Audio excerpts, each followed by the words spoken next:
కొరింథీ 4:21 చూద్దాం. ఓకే, ఇక్కడ యా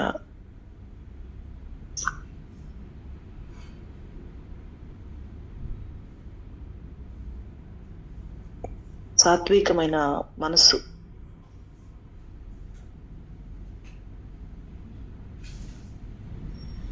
భూమి మీద ఉన్న వారిలో సాత్వికుడు మోషే అని చెప్పి మనం ద్వితీయోపదేశకాండం 28వ అధ్యాయంలో 54వ వచనంలో మనం చూస్తాం. అట్లాగే యేసు ప్రభు కూడా సాత్వికుడు అని జకర్యా 9:9లో కూడా చూస్తాం. సాత్వికుడయ్యి మరి ఆయన గాడిద మీద ఆయన వచ్చినట్లుగా మనం చూస్తా ఉన్నాం. అలాగే సాత్వికులు ధన్యులు, వారు భూలోకాన్ని స్వతంత్రించుకుంటారు అని ధన్యతలో మనం చూస్తా ఉన్నాం. అట్లా సాత్వికము సామెతల్లో మనం చూసినట్లయితే 15వ అధ్యాయము 1వ వచనం చూస్తే మృదువైన మాట కోపమును, ఒక్క నిమిషం, మృదువైన మాట క్రోధమును చల్లార్చును, నొప్పించు మాట కోపమును రేపును. 4వ వచనంలోకి వెళ్తే 15వ అధ్యాయం 4వ వచనం, సాత్వికమైన నాలుక జీవవృక్షము, దానిలో కుటిలత ఉండిన ఎడల ఆత్మకు భంగము కలుగును. 25వ అధ్యాయము సామెతలు 25వ అధ్యాయము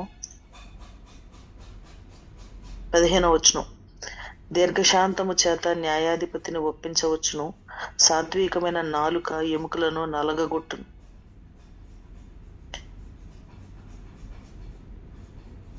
ఈ యొక్క సాత్వికము అనే మాటను మనం చూసినట్లయితే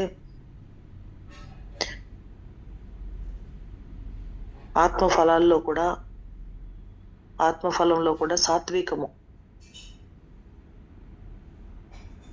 అనే దాన్ని మనం చూస్తాం. సో దేవుణ్ణి ఎరిగిన వారిగా, ఆత్మలో ఎదుగుచున్న వారంగా మనకి సాత్వికము అనేది చాలా ఇంపార్టెంట్. మనము పౌలు గారిని మనం చూసుకున్నట్లయితే 1వ కొరింథీయులకు రాసిన పత్రికలో, నేను మీ దగ్గరికి సాత్వికంతో రావాలా బెత్తంతో రావాలా అంటాడు. అంటే బెత్తంతో అనే దాన్ని వర్షం చూస్తే చాలా కఠినంగా, కోపంగా అనే అది శిక్షతో కూడిన ఇదిలాగా కనబడతా ఉంది. కానీ సాత్వికముతో అన్నప్పుడు చాలా జెంటిల్ గా, ఇంగ్లీష్ లో చూస్తే జెంటిల్నెస్ అని ఉంటది. చాలా జెంటిల్ గా, మంచిగా. ఫర్ ఎగ్జాంపుల్ పేరెంట్స్ ఉన్నారనుకోండి, పిల్లల్ని కొంతమంది పేరెంట్స్ చాలా జెంటిల్ గా హ్యాండిల్ చేస్తారు. కొంతమంది కొట్టడమే, మాట్లాడితే కొట్టడమే, తిట్టడమే. కానీ కొంతమంది చాలా జెంటిల్ గా హ్యాండిల్ చేస్తారు, చాలా స్మూత్ గా మాట్లాడతారు. వాళ్ళు తప్పు చేస్తున్నా సరే వాళ్ళని ప్రేమతోనే గద్దిస్తారు. సో అది జెంటిల్నెస్ అంటే సాత్వికం. ఇక్కడ పౌలు గారు కూడా సాత్వికంతో నేను మీ దగ్గరికి రావాలా లేకపోతే నేను బెత్తంతో రావాలా అంటున్నాడు. అంటే మన అందరికీ కూడా ఎవరికైనా సరే సాత్వికముతో, మనకి మామూలుగా మనకి ఎలా ఇష్టమో, మనల్ని ఎలా ట్రీట్ చేస్తే మనకి ఇష్టం అవుతుందో, మనుషులు మిమ్మల్ని ఎలాగా ఇచ్చేయాలని మీరు కోరుకుంటున్నారు, what ever you want people to do to you, do that to them. మనుషులు మీకు ఎలా చేయాలని మీరు కోరుకుంటున్నారు, ఎలా మిమ్మల్ని ట్రీట్ చేయాలని కోరుకుంటున్నారు, మీరు వాళ్ళని అలా ట్రీట్ చేయండి అని గోల్డెన్ రూల్ యేసు ప్రభు చెప్పిన మాటల్లో మనం చూస్తున్నాం. అలాగే ఇక్కడ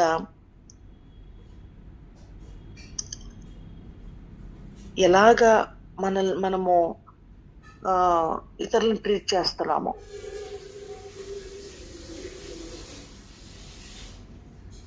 జెంటిల్ గా. పిల్లలు తప్పు చేస్తున్నా, వాళ్ళు అల్లరి చేస్తున్నా వాళ్ళని కొట్టేసేసి కామ్గా కూర్చోబెడితే ఆ కొంచెం సేపు వాళ్ళు బాగానే ఉంటారు, మనం ఉన్నప్పుడు బాగానే ఉంటారు. కానీ మనం లేనప్పుడు వాళ్ళు ఇంకా విపరీతమైన అల్లరి చేస్తారు.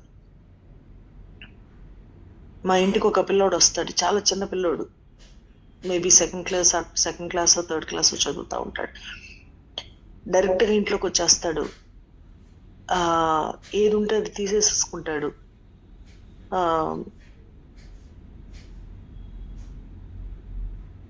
అట్లా చాలా వైల్డ్ గా బిహేవ్ చేసినట్లు అనిపిస్తా ఉంటది నాకు. నేను అనుకుంటాను వీళ్ళ బిహేవియర్ ఇంటి దగ్గర నాకు తెలిసి అలా ఉండరు, అలా మాట్లాడాడు, ఎందుకంటే ఆ ఫ్రీడమ్ ఇంట్లో ఉండుండదు. అంకుల్ ఏమైనా ఉందా తినడానికి, ఆకలేస్తుంది కొంచెం, లేకపోతే అక్కడ బనానా కనపడుతుంటే అంకుల్ ఒక బనానా తీసుకుంటున్నాను అంకుల్, ఇక్కడ డ్రై ఫ్రూట్స్ తీసుకుంటున్నాను అంకుల్. ఏదో వచ్చారు కదా పిల్లలు అని చెప్పి చాక్లెట్ ఇద్దామని చాక్లెట్ ప్యాకెట్ అలా ఓపెన్ చేస్తుంటే ఆ చాక్లెట్ ప్యాకెట్ లాక్కొని వెళ్ళిపోతాడు. చాలా వైల్డ్ గా బిహేవ్ చేస్తాడు. నాకు అనిపిస్తా ఉంటది వాళ్ళ ఇంట్లో ఎంతో చాలా రిస్ట్రిక్ట్ చేసేసి ఉండుంటారు. సో బయట చాలా ఫ్రీడమ్ ఉన్నట్లుగా చాలా ఇదిగా చేస్తున్నాడు. సో మనం ఏమనుకుంటామంటే చాలా ఇంటి దగ్గర డిసిప్లిన్ గా మనం అంటే నోరు మూసేస్తున్నారు అని అనుకుంటాం, కానీ ఆ ఫ్రీడమ్ లేకుండా ఇంట్లో మనం అలా జెంటిల్ గా హ్యాండిల్ చేయకపోవటం వలన వాళ్ళు బయట ఎలా బిహేవ్ చేస్తున్నారు, బయట ఎలా ఉంటున్నారు, ఇంకా పేరెంట్స్ లేనప్పుడు, వాళ్ళ కంట్రోల్ లేనప్పుడు వాళ్ళు ఏదైనా చేయొచ్చు, మాకు ఇప్పుడు ఫ్రీడమ్ ఉంది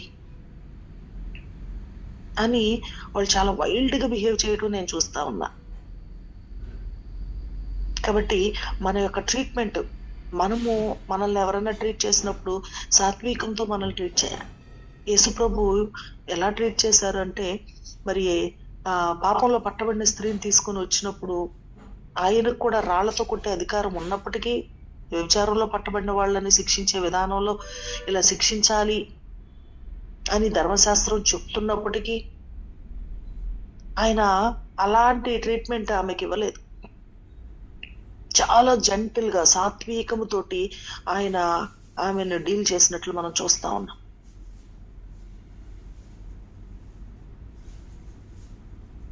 తప్పు చేసింది గద్దించాలి, శిక్షించాలి, కానీ ప్రేమతోటి, సాత్వికముతోటి ఆయన జెంటిల్ గా ఆమెని హ్యాండిల్ చేసిన విధానము మరలా నాకు తెలిసి ఆమె ఎన్నడూ పాపం చేయలేదు. She became one of his disciple. ఆయన శిష్యురాలుగా ఆమె మారిపోయిన పరిస్థితులు ఉండుంటాయి.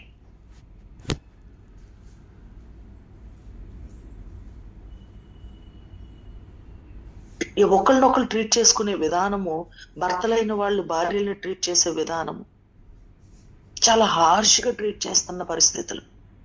బయటికి సంఘములో చాలా మృదువుగా, చాలా సాత్వికులుగా, చాలా ప్రేమగా మాట్లాడుతూ కనబడతా ఉంటారు చాలా మంది. కానీ ఇంట్లో వాళ్ళ వర్షన్, వాళ్ళ వాయిస్, వాళ్ళ మాట తీరు చాలా డిఫరెంట్ గా ఉంటది.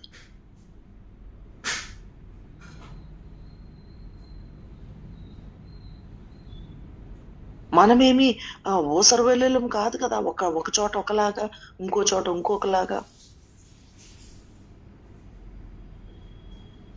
ఓసరవెల్లి ఎక్కడుంటే ఆ రంగులో కలిసిపోతుంది.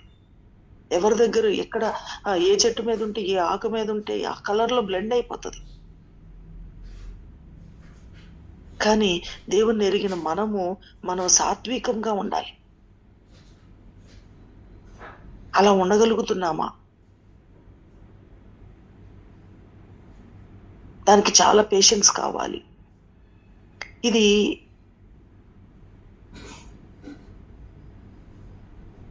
ఫ్రూట్ ఆఫ్ స్పిరిట్ లో ఒక భాగము, ఆత్మ ఫలము. ఆత్మీయంగా మనకి ఆ జెంటిల్నెస్ లేకపోతే, ఆ జెంటిల్నెస్ లేదు అంటే ఆత్మ ఫలం, అది ఫలాలు కాదు, ఒకటే. ఒకటి ఉంటే ఆటోమేటిక్ గా మిగిలిన అన్ని మనలో ఉంటాయి. ఆత్మ ఫలం అనేది మనలో ఉంటే ప్రేమ, సంతోషము, సమాధానము, దీర్ఘశాంతము, దయాళత్వము, మంచితనము, ఇవన్నీ సాత్వికము, ఆశా నిగ్రహము, ఇవన్నీ కూడా ఒక ఫలము. కొన్ని ఫ్రూట్స్ లో ఎలాగా తీపి ఉంటది, కొంచెం పులుపు ఉంటది, కొంచెము వగరు ఉంటది, అన్ని కనబడతా ఉంటాయి కొన్ని కొన్ని ఫ్రూట్స్ లో. అట్లా ఈ ఫలములో దానికి ఉన్న ఇది ఏంటి అంటే ఈ యొక్క 9 కనిపిస్తా ఉంటాయి. దేవుని ఎరిగిన మనలో ఆ సాత్వికము, ఆ మృదత్వము మనలో కనబడుతుందా? Is it really important? Moses భూమి మీద ఉన్న వారందరిలో సాత్వికుడు అన్నారు. ఏంటి తన యొక్క పరిస్థితులు, ఆయన మనస్సు ఎలాంటిది అంటే ఎవరు నష్టపోవాలని ఆయన కోరుకోలేదు. ఇశ్రాయేలు ప్రజలు చేసిన పనులకి దేవునికే కోపం వచ్చి ఆయన ఇశ్రాయేలు ప్రజల్ని నాశనం చేయడానికి ఆయన పూనుకుంటే ఎలాగ సాత్వికముతో అడ్డుపడ్డాడో, కాళ్ళయాళ పడినట్లుగా సాత్వికముతో అడ్డుపడ్డాడు. నా పేరు కావాలంటే జీవ గ్రంథంలో నుంచి నువ్వు తీసేయి, వాళ్ళని మాత్రం నాశనం చేయబాకు అని దేవుని కాళ్ళకి అడ్డుపడినట్లుగా, దేవుని ఆలోచనకి అడ్డుపడినట్లుగా. ఎలాంటి సాత్వికమైన మనస్సు! నిజంగా దేవుణ్ణి ఎరిగిన వారిగా మనలో ఆ సాత్వికమైన మనస్సు ఉందా? అరే అంత విసిగిస్తా ఉంటంటే, అంత బాధ పెడతా ఉంటంటే, అంత రెబెలియస్ గా ఉంటే, అంత దేవుని బిడ్డల్ని దూషిస్తూ లేకపోతే నిందిస్తూ విసిగిస్తూ ఉంటే అలాంటి వాళ్ళని ప్రాణాలని కాపాడటానికి ఎలా అడ్డుపడుతున్నాడో మనం చూస్తున్నాం. మనము దేవుణ్ణి ఎరిగిన వారం అంటున్నాము, సేవ చేస్తున్న వారం అంటున్నాము, లేకపోతే మనకుండే టైటిల్స్ సంఘంలో పెద్దలు అనొచ్చు, లేకపోతే మెయిన్ పాత్ర వహిస్తున్నాము అని మనం అనుకుంటున్నాం. కానీ మనం డీల్ చేసే ప్రతి విషయంలో సాత్వికాన్ని మనం కలిగిన వారుగా ఉన్నామా? నిజంగా మనం ఆయన బిడ్డలమైతే మనలో సాత్వికం ఉండాలి.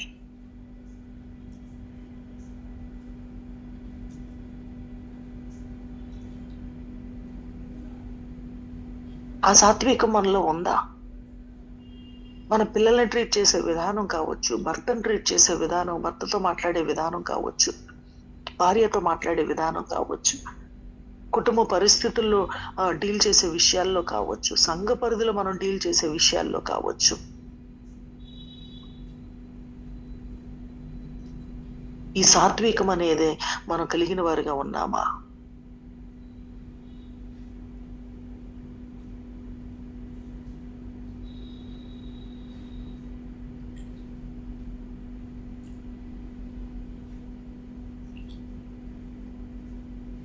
ఈ సాత్వికం అనేది మృదువుగా ఉంటుంది, చాలా జెంటిల్ గా. ఒకసారి ఒక స్టోరీ ఉంటుంది. ఒక ఆమె చాలా జెంటిల్ గా, చాలా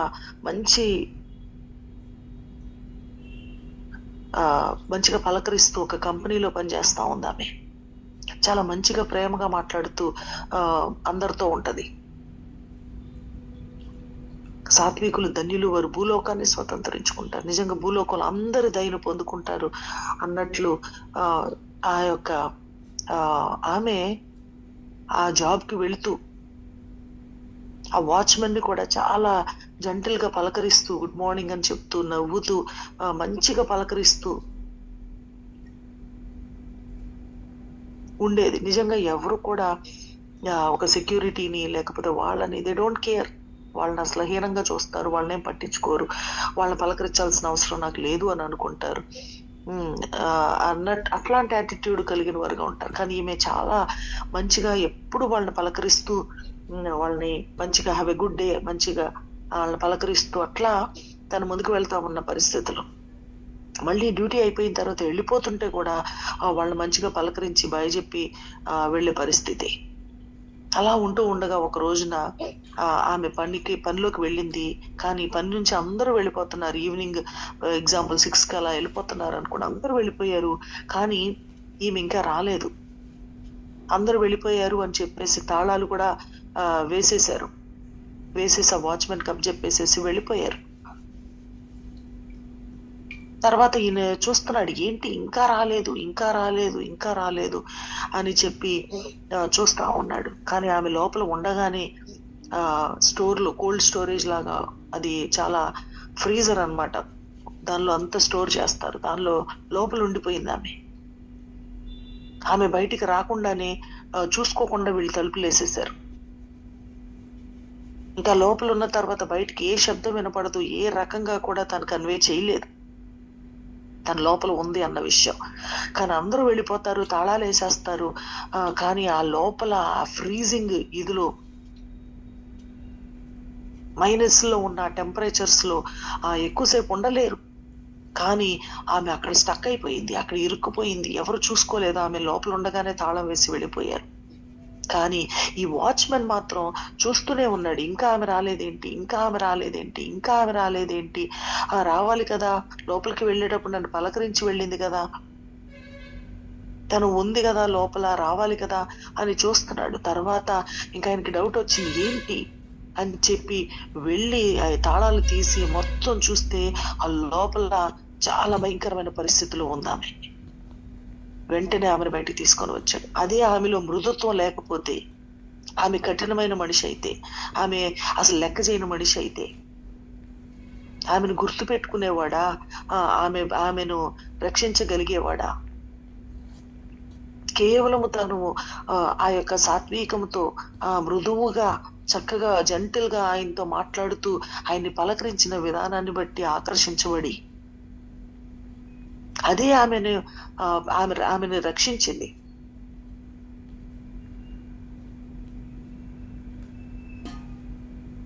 ఆ సాత్వికం అనే స్వభావమే, ఆమె జెంటిల్నెస్, ఆమె మంచితనమే, ఆమె మృదుత్వమే ఆమెను ఆ రోజున రక్షించింది. మనం ప్రేమగా మంచిగా ఉంటే మనల్ని ఎప్పటికీ గుర్తుంచుకుంటారు. మంచిగా మనం ఆకర్షించగలుగుతాం, అనేకుల్ని దేవుని దగ్గరికి నడిపించగలుగుతాం. మనల్ని రెస్పెక్ట్ చేస్తారు. మనల్ని ఎప్పుడైతే రెస్పెక్ట్ చేస్తారో, గౌరవిస్తారో, మనం ఒక మాట చెప్తే దాన్ని కాదు అని అనలేరు.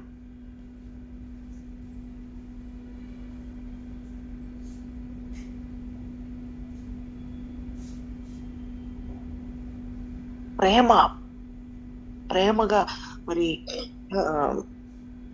ఎలాగా మనము మన యొక్క సాత్వికము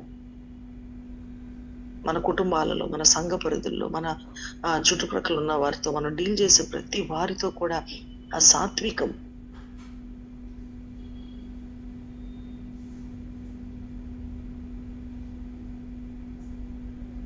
నిజంగా తన యొక్క మృదువైన మాట, లేకపోతే ఆ సాత్వికము తను రక్షించబడింది, తను కాపాడబడింది.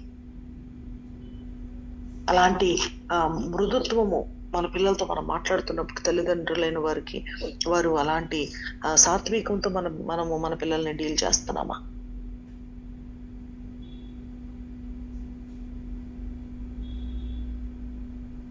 చూడండి, ప్రయాసపడి భారం మోసుకుంటున్న సమస్త జనులారా నా ఎద్దుకు రండి, నేను మీకు విశ్రాంతిని ఇస్తానని చెప్పిన మాట తర్వాత వచ్చిన ఒకసారి చూద్దాం.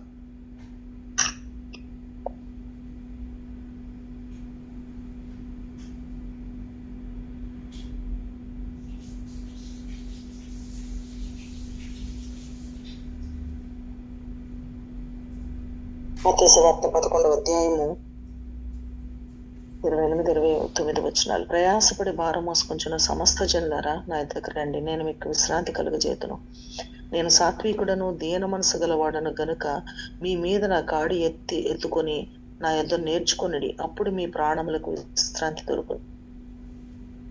ఇక్కడ యేసు ప్రభు చెప్తున్న మాట కూడా, ప్రయాసపడి భారం మోసుకొంచున్న సమస్త జనులారా నా ఎద్దకు రండి, నేను మీకు విశ్రాంతిని కలుగు చేస్తాను అంటున్నాడు. నేను సాత్వికుడను, దీన మనసు గలవాడను గనుక మీ మీద నా కాడి ఎత్తుకొని, జెంటల్ గా, మనల్ని ఫోర్స్ఫుల్ గా ఇబ్బంది పెట్టి, మనల్ని బాధ పెట్టి మనల్ని అలా ట్రీట్ చేసి నడిపించే వాడు కాదు మన యేసయ్య. సాత్వికుడు, ఆయన దీన మనసు గలవాడు కనుక మీ మీద నా కాడి ఎత్తుకొని నా యొద్ద నేర్చుకోనండి.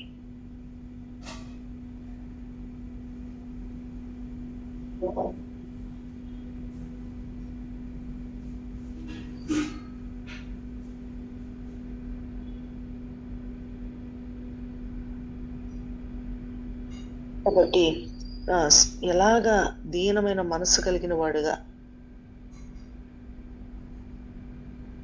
ఇంకెక్కడో ఒక వచనం ఉంటుంది, ఆయన మనల్ని జెంటల్ గా ట్రీట్ చేస్తున్నాడు, కానీ ఆయన నిజంగా యేసుప్రభు మనల్ని హార్ష్ గా ట్రీట్ చేస్తే, యేసుప్రభుకే సాత్వికం లేకపోతే, నిజంగా ఆ జెంటిల్ గా మనల్ని హ్యాండిల్ చేయకపోతే మనలో ఈ రోజుల్లో ఎవరు ఉండము. మనం ఎంత ఇదిగా ఉన్నా సరే, వ్యతిరేకంగా ఉన్నా సరే, దేవుని బాధ పెడుతూ ఉన్నా సరే, ఇంకా ఆయన మన విషయంలో దీర్ఘశాంతం కలిగి సాత్వికముతోటి ఆయన మనల్ని డీల్ చేస్తున్న పరిస్థితి. కాబట్టి మనం ఇంకా ఇలా ఉన్నాం, సజీవులుగా ఉన్నాం. మన కోపంతో ఒక భర్త చాలా కోపంతో భార్యను ట్రీట్ చేసినట్లు ప్రతి దానికి నిందించి కోప్పడి, లేకపోతే చాలా కఠినంగా ట్రీట్ చేస్తున్నట్లుగానే కొంతమంది మాటల్లో వింటుంటే ఆడవాళ్ళు భర్త వస్తుంటే భయపడిపోతున్న పరిస్థితులు కనబడతా ఉన్నాయి. వాళ్ళ ఇంట్లో తండ్రి ఇంట్లో ఉన్నాడు అంటే గడగడలాడిపోయే పరిస్థితులు, పిల్లలు దాక్కునే పరిస్థితులు. అట్లా భయముతోటి భార్య విషయంలో, పిల్లల విషయంలో ఉన్న తండ్రులు ఎంతో మంది ఉన్నారు.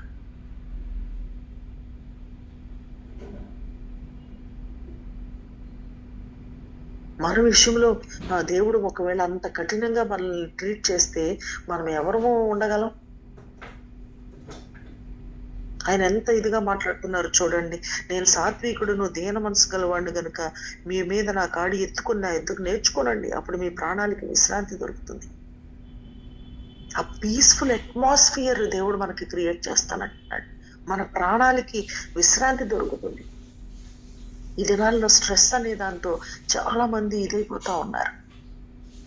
భర్త వల్ల స్ట్రెస్, భార్య వల్ల స్ట్రెస్, పిల్లల పేరెంట్స్ వల్ల పిల్లలు స్ట్రెస్. ఎంతసేపు భయము, ఎప్పుడు వాళ్ళ మనసులకి, వాళ్ళ ప్రాణానికి విశ్రాంతి లేదు. అరే, ఒక భార్య దగ్గర భర్తకి ప్రాణానికి విశ్రాంతి లేని పరిస్థితి, భర్త దగ్గర ఇంట్లో పిల్లలకి, భార్యకి విశ్రాంతి లేని పరిస్థితి.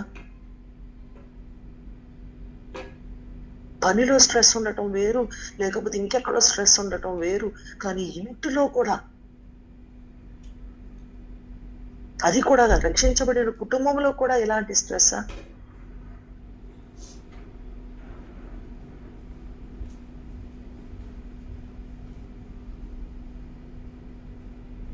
ఎలాగ మన కుటుంబాల్లో ఎలాంటి అట్మాస్ఫియర్ ఉంటుంది? ఆత్మ ఫలముతో మనం నిండిన వారం అయితే మన కుటుంబంలో ఎలాంటి స్ట్రెస్ ఉంటుందా? ధైర్యంగా మనసిప్పి మనసులో ఉన్న మాట మాట్లాడుకోలేని పరిస్థితి. భార్యాభర్తల యొక్క బంధము, వాళ్ళ యొక్క అనుబంధము ఎలా ఉండాలి? ఏక శరీరం అనే వాక్యంలో చెప్పబడతా ఉంది. వాళ్ళ మనసులో ఉన్న మాట బయటికి చెప్పలేని పరిస్థితి, ఓపెన్ గా మాట్లాడుకోలేని పరిస్థితి.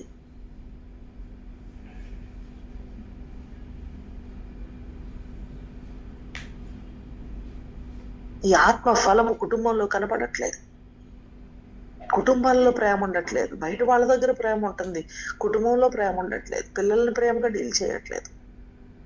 కుటుంబంలో సంతోషం ఉండట్లేదు, సమాధానం ఉండట్లేదు. ఓర్చుకోవడం విషయంలో ఊర్లో వాళ్ళందరినీ ఓర్చుకుంటారు, కానీ ఇంట్లో వాళ్ళని ఓర్చుకునే పరిస్థితులు కనపడట్లేదు. దేవుని ఎరిగిన వారి కుటుంబాలుగా మన కుటుంబాలు ఎలా ఉన్నాయి? నిజంగా ఈ ఆత్మ ఫలము కలిగిన వారుగా మన కుటుంబంలో మనం ఉంటే నిజంగా అదే పరలోకం అన్నట్టు ఉంటుంది.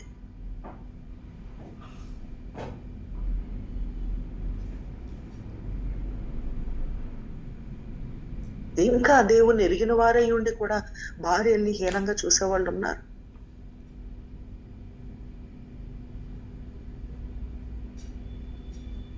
చాలా విచారం అది. చాలా మంది కృంగిపోతున్న పరిస్థితులు కనబడతా ఉన్నాయి.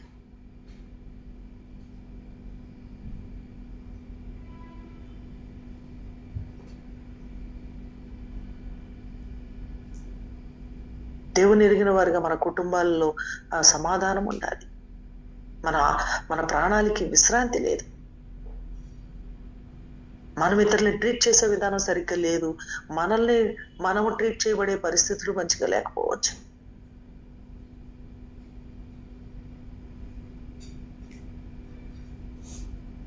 మన కుటుంబంలోనే మనము వీటిలన్నిటిని సాధ్యం చేసుకోలేకపోతే ఇంకా దేవుని యొక్క పరిచర్య మనం ఏం చేయగలం? దేవుని కొరకు మనం ఏం బ్రతకగలం? లోకంలో ఒక ఎగ్జాంపుల్ గా మనం ఎలాగ బ్రతకగలం? యేసుప్రభు ఈ లోకానికి వచ్చి ప్రతి ఎగ్జాంపుల్ ని మనం చూపించి వెళ్ళారు. ఆయన ఎట్లా సాత్వికంగా ఉన్నారు.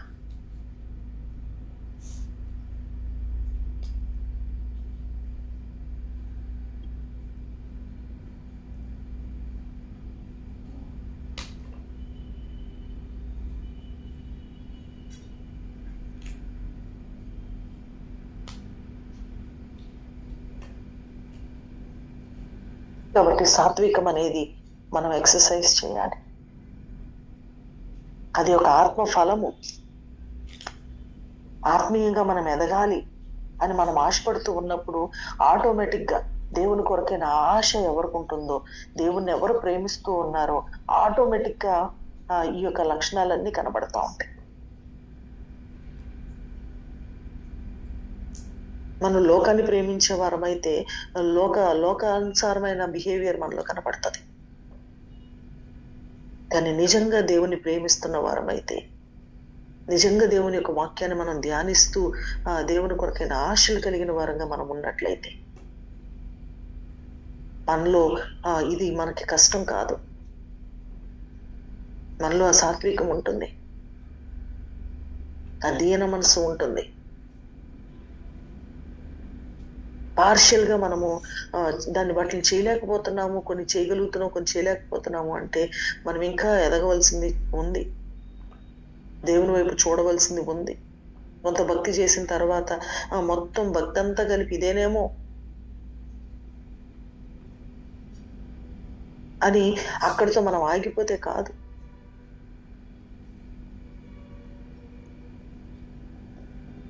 దినదినము మనం పరిశుద్ధపరచబడుతూ మనము ఈ యొక్క ఆత్మ ఫలములో మనం ఎదగవలసిన వారుగా ఉన్నాం.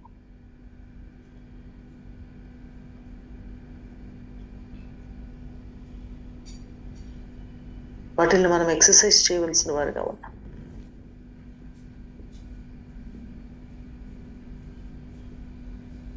ఎవరో ఊర్లో వాళ్ళందరి ద్వారా మంచి సాక్ష్యాన్ని పొందుకోవడం కాదు, ఇంట్లో మనం సాక్ష్యాన్ని పొందుకోలేకపోతున్నాం.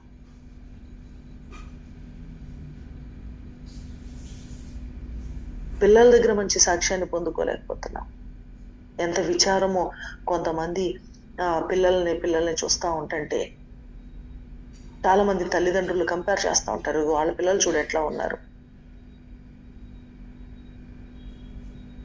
వాళ్ళ పిల్లలు చూడు ఎట్లా ఉన్నారు, మీరు ఎట్లా ఉన్నారు.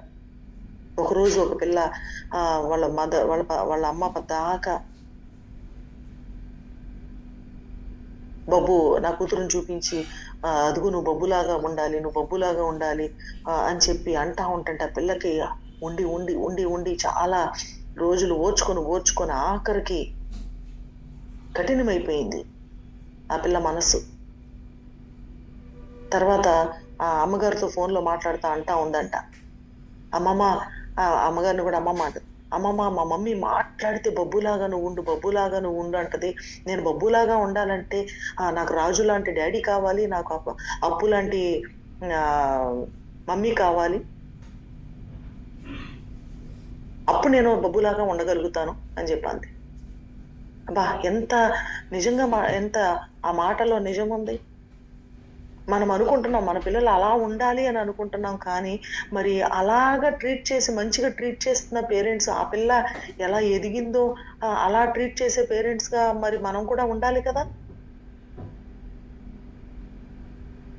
అమ్మగారు నాకు ఫోన్ చేసి ఆ పిల్ల ఇట్లా మాట్లాడుతుందమ్మా అని చెప్పి చెప్తా ఉన్నారు.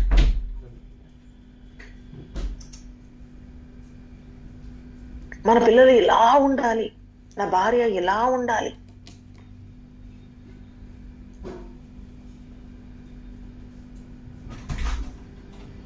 అని మనం ఆశపడుతున్నాం, కానీ మనం మారాలి ఫస్ట్. మనం అలా ఉంటే మన పిల్లల్ని అలా పెంచుకోగలుగుతాం. మనలో ఆ జెంటిల్నెస్ లేదు, మన మాట చాలా కఠినంగా ఉంటుంది, మన మాటల్లో ప్రేమ లేదు, మన ట్రీట్మెంట్ మంచిగా లేదు.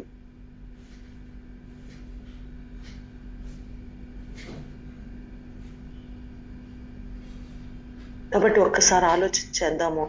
మొన్న మధ్య ఒక అమ్మాయి ఫోన్ చేసి అక్క మీరు ఇట్లా చెప్పారు, నేను ఇట్లా ఉంటున్నాను, నేను చాలా బాగుందక్క మా ఫ్యామిలీ ఇప్పుడు అని చెప్పి అంటుంది. మా ఆయన చాలా మారాడక్క అని చెప్పి చాలా ఇదిగా చెప్తా ఉంది. నేను విని విని విని విని ఆఖరికి అన్నాను, అమ్మా మారింది మీ ఆయన కాదు, మారింది నువ్వు మారావు, నువ్వు కొంచెం ఓర్చుకుంటున్నావు, నువ్వు సహించుకుంటున్నావు, నువ్వు మాట్లాడుతున్న మాటలన్నిటిలో మారింది ఆయన మారాడు అని అనుకుంటున్నావు, కానీ మారింది నువ్వు.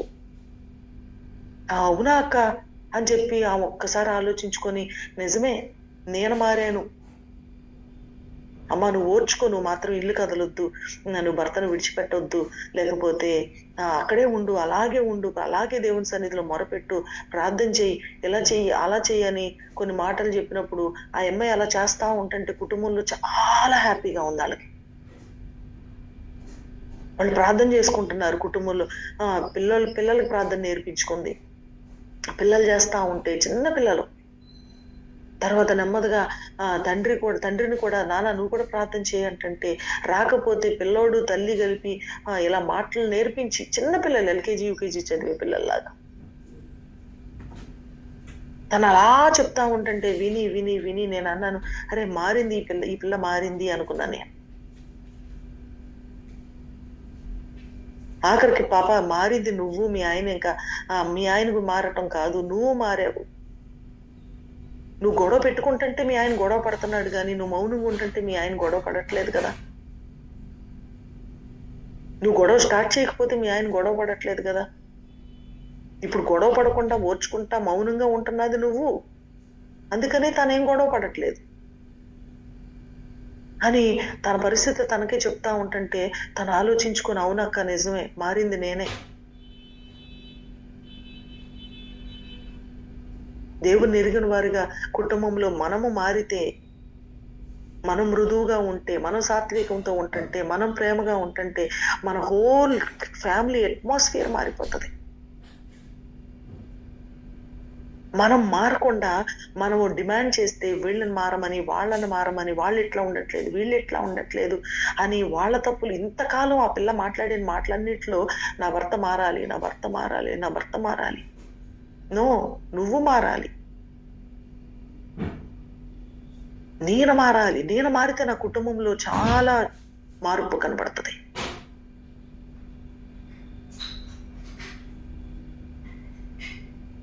మన పరిస్థితి మనం మారాలి అన్నది మనం చూసుకోకుండా ఎదుటి వాళ్ళే మారాలి. పిల్లల మాట వినాలి. మనం వాళ్ళని డీల్ చేసే విధానాన్ని బట్టి వాళ్ళు మారతారు.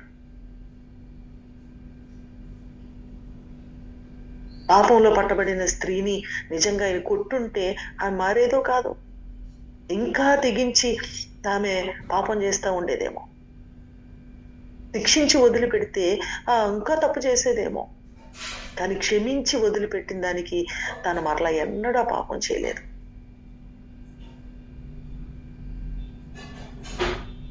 ప్రేమతో సాత్వికముతో మంచిగా మనం డీల్ చేసినప్పుడు వాళ్ళు తప్పు చేయకుండా ఉంటారు.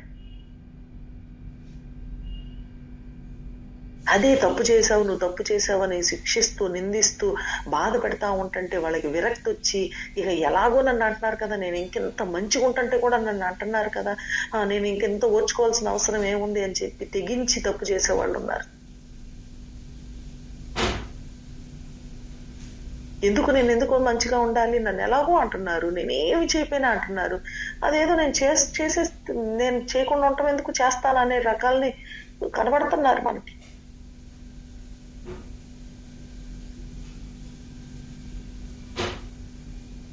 నిజంగా మనము ఆ సాత్వికమైన మనసు మనం కలిగిన వారుగా మనం ఉంటే మన మనసులకు నెమ్మది, మనం ప్రశాంతంగా ఉంటాం, మన కుటుంబాలు నెమ్మదిగా ఉంటాయి.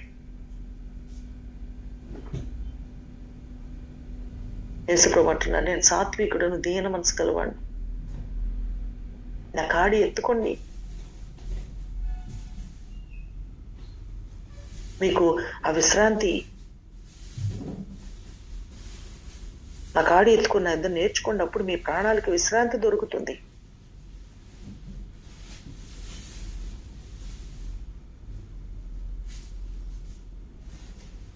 సాత్వికం అనే దాన్ని మనము ఒకసారి దృష్టిద్దామా?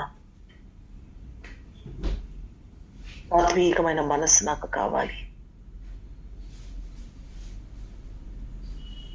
రక్షణ పొందిన వారంగా మనలో సాత్వికం లేకపోవడాన్ని బట్టి మన కుటుంబాలకి నెమ్మదలేదు.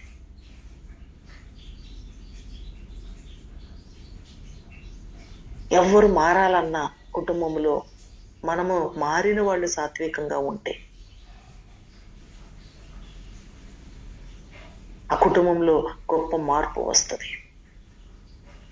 ఎంతకాలం ప్రార్థన చేసినా, ఎంత కాలము మనం ఏమి చేసినా రాదు. మనం మారితే ఆటోమేటిక్గా మన పరిస్థితులన్నీ మారుతాయి. కాబట్టి మారవలసింది నేను అని నేను గ్రహించినట్లయితే నా కుటుంబంలో ఇంకా మారని పరిస్థితులు ఏమున్నా సరే, మనం రక్షణ పొందిన వారుగా, మనము ఈ ఆత్మఫలం కలిగిన వారుగా, ఆ ప్రేమ 1 పేతురు 3వ అధ్యాయంలో పేతురు గారు చెప్పినట్లు వాక్యం లేకుండా కూడా భర్తల్ని మార్చుకోవచ్చు. అది ఎలా సాధ్యమవుతుంది?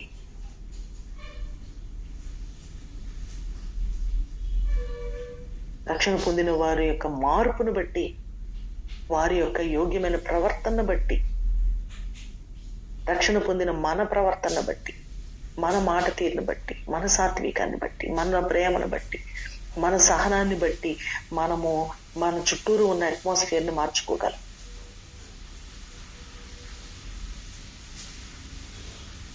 మనము వాళ్ళని ఎవరినైనా, మన తోటి వారిని, మన ఇంటి వారిని, భార్యనో భర్తనో, వాళ్ళని బ్లేమ్ చేస్తూ ఉంటాం. మనం ఏదో మారిపోయాము, వాళ్ళు మారట్లేదు అని. మారిన మన ద్వారానే వాళ్ళు మారాలి. వాళ్ళు ఇంకా మారట్లేదు అంటే మారిన మనమే మాదిరిగా లేము అని అర్థం. మారిన నేను మాదిరిగా ఉంటే నా కుటుంబం అంతా రక్షణ పొందుతుంది. వాళ్ళు ప్రార్థనకు రాట్లా, వాళ్ళ వాక్యం వినక్కర్లేదు, వాళ్ళు ప్రార్థన చేయక్కర్లేదు. మారిన మన ప్రవర్తన బట్టి వాళ్ళు మారుతారు. కాబట్టి ఇంతకాలం నేను ప్రార్థన చేస్తున్నాను, వాళ్ళు ఎట్లాంటి వాళ్ళు, వాళ్ళు అట్లాంటి వాళ్ళు, ఎలాంటి వాళ్ళైనా సరే మన ప్రవర్తన బట్టి వాళ్ళు మారే పరిస్థితి ఉంది అని దేవుడు వాక్యం చెప్తా ఉంది.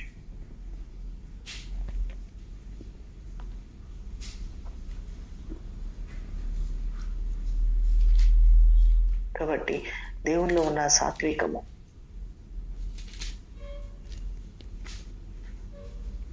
మోషేలో ఉన్న సాత్వికము, ఎలాగ పౌలు గారు సాత్వికముతో విశ్వాసుల్ని డీల్ చేశారు,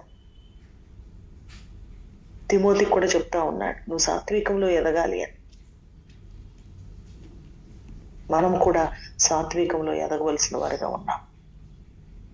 అప్పుడు మన పరిస్థితులన్నిట్లో కూడా మనం గొప్ప జయాన్ని చూడగలుగుతాం. మనం డీల్ చేసే విధానం ప్రేమగా, పిల్లల్ని కావచ్చు, భార్యను కావచ్చు, భర్తను కావచ్చు, ఎవరినైనా సరే ఆ సాత్వికంతోటి యేసుప్రభు పాపంలో పట్టబడిన స్త్రీని ఎలా డీల్ చేశారో అలాగ మనం డీల్ చేయగలిగినట్లయితే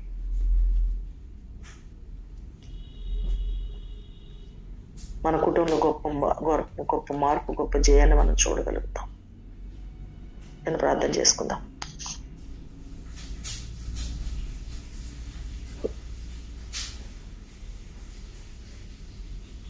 Recording stopped.